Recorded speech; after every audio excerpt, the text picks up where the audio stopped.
It's true what they say. It happens to everybody. Really, it's not just you. Performance anxiety. It's the worst thing ever. Oh my goodness. Wow, I used to be the worst terrified performer ever. I'm still there a lot of the time. So let's talk about what we can do about it. Let's figure out some tools that we can use so that we can not only do a performance that we're proud of, but maybe even enjoy playing for someone else. We'll see, F-holes. Welcome to Advice for F-holes. I am so excited to talk to you about all things strings. We're going to talk to teachers, we're going to talk to performers, we're going to talk to learners of string instruments so that we can figure some of this shit out together. Because playing a string instrument is not always easy, and sometimes it's vaguely inappropriate. So what we're going to do is we're going to take a topic each week, we're going to pull it apart, and I'm going to say what I need to say, and then you're going to comment. Hopefully we'll figure some of this stuff out together.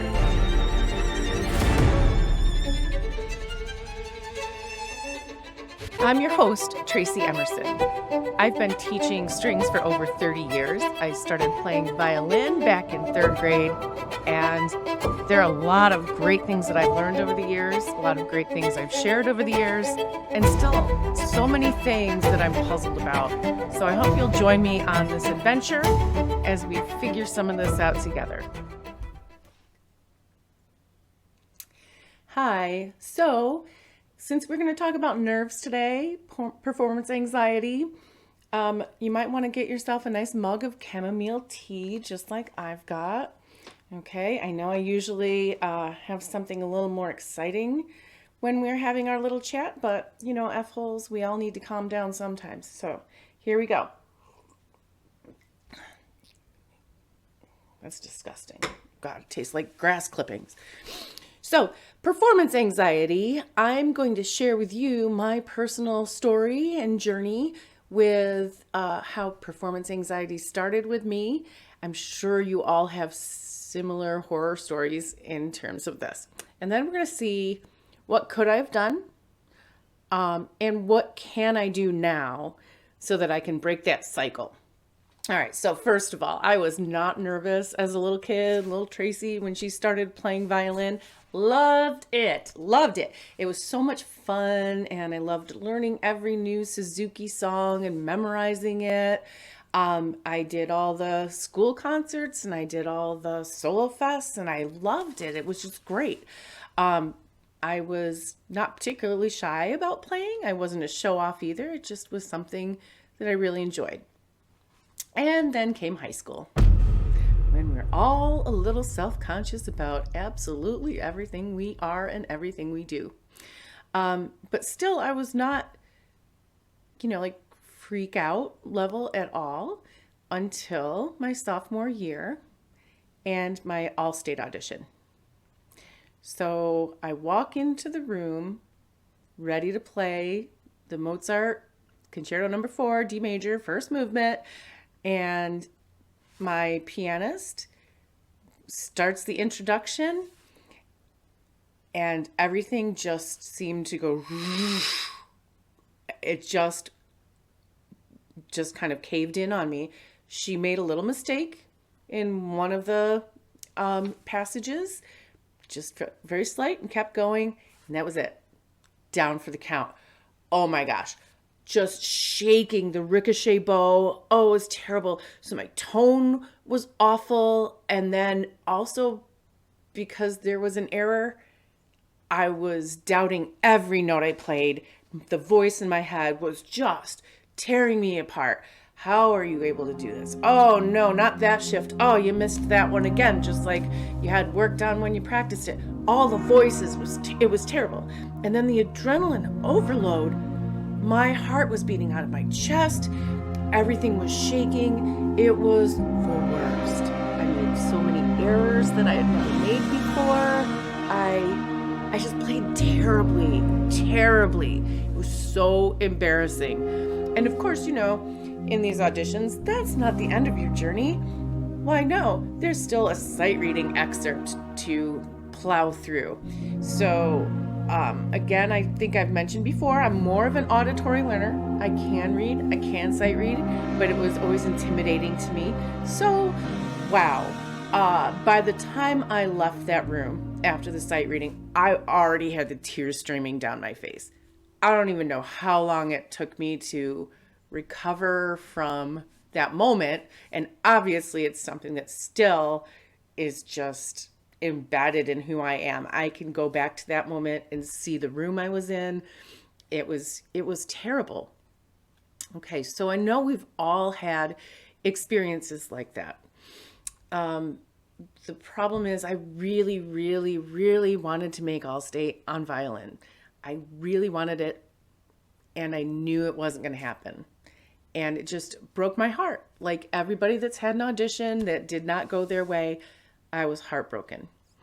But that also was a pivotal time for me and my performing. That was it. Just like practicing.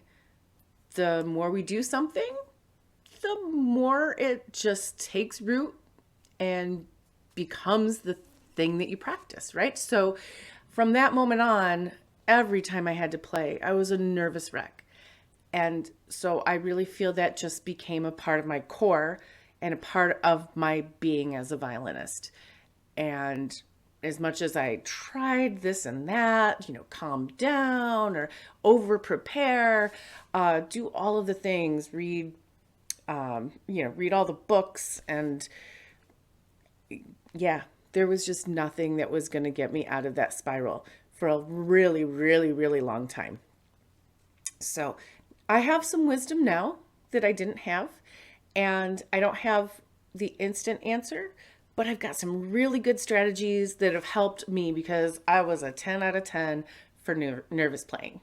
And now I just love playing my violin. I still fight those battles, but now I have some tools to fight them with, and I can even play my violin in front of people and enjoy it, which I didn't see that happening for decades. So I hope you will enjoy some of the feedback that I give you. Okay, so what are we going to do about it? Some of the basic things that I think we've all tried and is probably back there somewhere for us to just assimilate into our success at defeating performance anxiety. We probably all know the inner game of tennis, the inner game of music, and these books help a lot of people. I read those back in the 90s, and I'm sure that there's a part of my whole system that has gained some knowledge and some skill from that.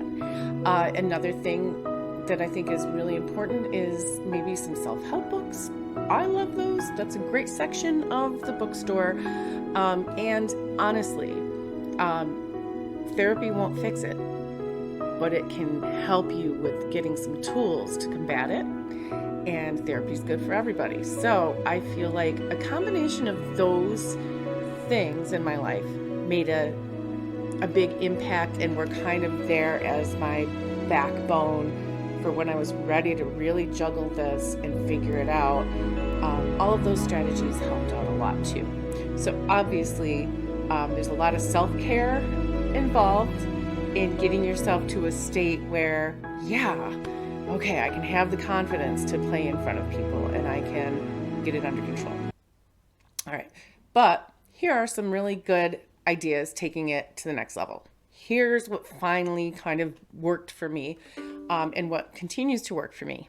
So first, I need to be nervous in order to know what happens to me when I'm nervous. Okay, it sounds stupid, but if I don't know what's going on in my body when I'm nervous, how am I going to figure out what to do about it?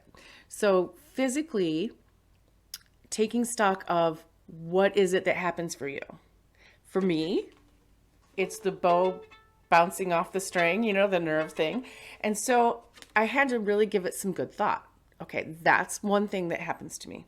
My adrenaline rush is insane. So that's another thing. I'm pumping with hormones. My heart is beating really fast. So for me, that's the impact it has on my playing and on my body when I get really nervous. So the next thing that we want to do is accept that these things may happen, and they probably will.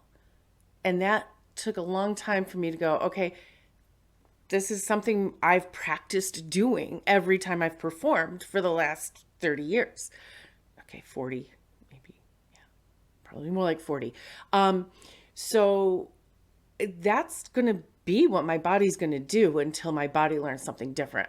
So what can I do about that? Okay, so first we've got figure it out, identify it. What is it doing to you? Where is it affecting you? Second, accept that that's going to happen again. Okay, there it is. It's going to happen again. You didn't die last time. You're not going to die this time. Now, the third thing is the big step is what countermeasures can I do so that my bow doesn't bounce off the string? What countermeasures can I take so that my heart rate can stay at least a little bit under control? Okay, so the two things that I really concentrate on when I'm performing is keeping that power finger of the bow anchored to that string in a way that I wouldn't probably in a normal way. And maybe it makes me play heavier than I normally might, but it makes it impossible for the bow to flit off the string if I'm just balancing that. Boom. So automatically, when I'm getting a pure tone on that violin without the ricochets, that's already going to calm that part of my brain that is flipping out about my tone quality. I go, okay, I'm getting a tone quality that's acceptable. May not be the best I ever did, but it's sure not bouncing off the string. So the next thing that I do personally is when I know that adrenaline rush is coming, so I practice a lot of calming breathing before I take the stage, as it were. Or for me, I even get nervous in rehearsals, playing some next to someone else. I mean, it's just, that level of crazy is pretty deep over here. So literally doing those great breathing exercises that I've learned along the way, the 4 breaths in, 4 seconds in, hold it for 5, out for 8, just literally calms your nervous system down. Does it mean everything's just going to be hunky-dory and you're not going to have a little bit of flutter and all of that? No, it's still going to be there, but it's manageable at that point. Okay, so those are the tools that I use to get that bow on the string, to get the sound happening, and to start taking my focus where it needs to be, which is playing this great instrument. Okay, so now here we are in the thick of it, and we've managed to get our bow to stay on the string. We've managed to keep our heart rate at least down enough so that you can actually breathe. That's really important. Keep your head straight.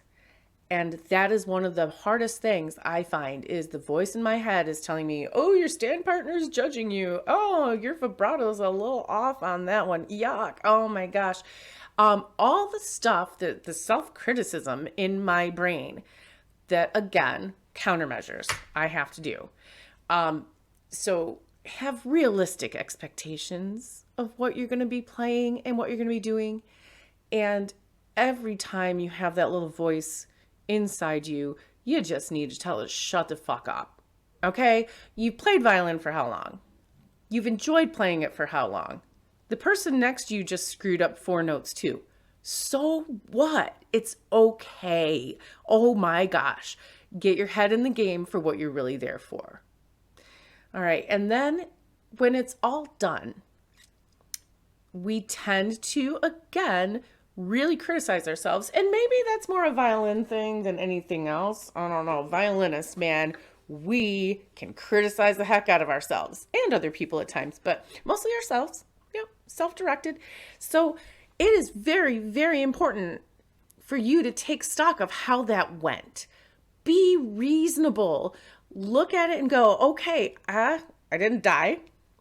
My heart is beating and it's not thumping out of my chest the way it may have a week ago. I played successfully. I did that. And start telling your body that that's what performing is. That's what performing is. Then, as you get much better at controlling that and countermeasures, all of that good stuff, once you get that practiced a few times, take it to that next level. We play this because it's beautiful and it's enjoyable, and you're holding this amazing bit of history in your hands, and we can make this thing sing. That's insane, right? So the fact is that we turn on the radio for a reason. We have playlists for a reason. We go to the symphony for a reason. We sing Christmas carols to the top of our lungs for a reason. It's because music is fantastic and we love hearing it. We love other people playing for us. So the joy that you can bring not only to yourself, but to one other person or an auditorium filled with other people, whatever the case may be, it is a beautiful thing to share. And you're really not owning up to who you really are until you can make that happen. And it can happen. I played a gig. Here's another story. I played a gig about a month ago where they just wanted a violinist to be playing background music, just, for this cocktail hour function. And I did it. And 5 years ago, there's no way I would have said yes to something like that in the first place. I never would have believed I could do it. But I've been working on breathing. I've been working on those things that have gotten me through playing, like keeping my bow on the string. But I wanted to go next level. And I wanted to say to myself, these people are going to enjoy their evening more because this music is back here. And I am somebody bringing it to them. And was every note perfect? Nope. Were there jitters? Yes. Was my adrenaline surging overload? No. And that's new for me. That is something that I'm enjoying so much as I play lately. The fact that, I can be a little nervous. I can be, a little anxious. But I can play. And one of the songs I played, all kinds of stuff, Baroque, classical. I played a little bit of the Beatles. I played a little bit of Ashokan Farewell. So actually when I played that, a man came up to me at the end of that piece and just said, "Thank you for playing that." It just warms my heart when I hear that. It's a beautiful tune. And it was just amazing to have somebody touched in that way. So I wish I had more that I could tell you. But again, pay attention to your body. What happens to you? I do this with my students in preface for all of the performances and auditions they have. Okay, so those of you that are teachers, those of you that are learners, it's working very well for me and it's working for my students. So I know I'm belaboring it a little bit, but I'm going to just give you a couple more minutes of how I've helped others in this journey. So for example, we recently had auditions for All County, and I had several students auditioning. Oh, God, it's disgusting. I had several students auditioning, and they're young, and many of them have not auditioned for anything before. So once they learned their material really well, I did the whole, okay, I'm going to do the mock audition with you, and I'm going to be as hard on you as I can in terms of being very picky about everything. I want you to know what the absolute worst case scenario is based on your playing. I'm going to be very straight-faced because when I'm working with my students, I've got a little bells and whistles and I have a humor and I'm da-da-da, everybody's going to be great. I'm, quite the cheerleader when I teach. So I told them I'm turning that off because I want you to experience a pretty close facsimile to what this will be. So each student came in and played and had different levels of nervousness and anxiety. And it was very interesting from student to student to have them reflect afterwards and say, okay, so nervous happens. There it is. What did it affect in your playing? What did it feel like? Okay, what can we do about that?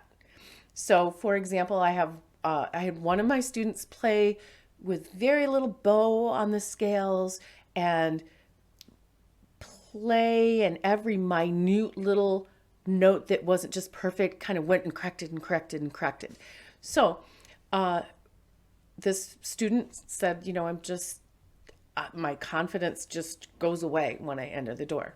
And I said, okay, we're not going to build confidence. What we're going to do is we're going to see what does it look like when you play with confidence, and you're just going to physically do that thing. So it was wonderful to have this student go from playing a scale to actually playing a scale. I mean, the student plays beautifully, wonderfully in tune, gorgeous tone. So it was okay, what you need to do is when you start that first note, you are using 8 inches of bow. Just that's what you're doing on each one of those notes. Then when you're playing your piece, you are going to enjoy the next note you play. So it was really a great way to give her something she could do instead of just being in her head about it. And it worked so beautifully. So it was just so exciting to be outside the room and hear these full bows on this gorgeous scale and hear the piece played just so with musicality, and not all the little hiccups. Again, was everything perfect? No. But did the person do the goal, which was play an excellent audition? Yes. And that student came out of the room still jittery and scared and a little self-critical. But then when we broke it down afterwards, it was oh no, I nailed my scales. Oh, my piece sounded really good. The sight reading was easy. So it was really great to see a student go from being a complete wreck and then practicing what do you do to counter that and then have a successful experience performing. So that's one example of how you can just help a student pick apart what is that one thing or two things that your anxiety just kind of, shits all over when you're performing. And what is the opposite of that in terms of physically what to do? There you go. And I think all the mental work that you do beforehand, the warming up carefully, the breathing, and then don't forget about the aftermath. Okay, so afterwards, there's going to be a lot of nerves still, but guiding that student back or guiding yourself back to, okay, let's be honest. It wasn't horrible. And some of it was really, really good. Or, God, heaven forbid, it was horrible. Oh my gosh, I totally bombed and blew it. Okay. Yep. You're here to talk about it and you're here to learn from it. And I really hope that this brings you all a little bit of inspiration and maybe a few ideas on how you can process your own emotions with playing this instrument, but also how you can strategize about how to counteract the way nerves impact your playing. So I would play for you, but I don't have really great equipment figured out yet. I'm still learning how to do this whole equipment thing. So one of these days I'll play beautifully when I know that the tone will actually come out right. I've tried and it just sounds really, really bad. So that's something I'm working on. And I hope that you can have a little success with your next performance and then just build on that and practice having more and more success every time that's your new normal when you play. All right. So thank you for joining me today. And I hope you've enjoyed our little chat. Please give some comments because we're a community. And I would really like to hear some of the ways you've counteracted some of those nervous problems that happen on your instrument, what you've done to overcome some of these problems that we all deal with. Okay, please put it in the comments. We'll make sure we revisit the topic, and please subscribe. Thanks. See you next time. Bye. Thank you for listening to Advice for F-Holes. Please subscribe and share your comments below so we can have a great conversation.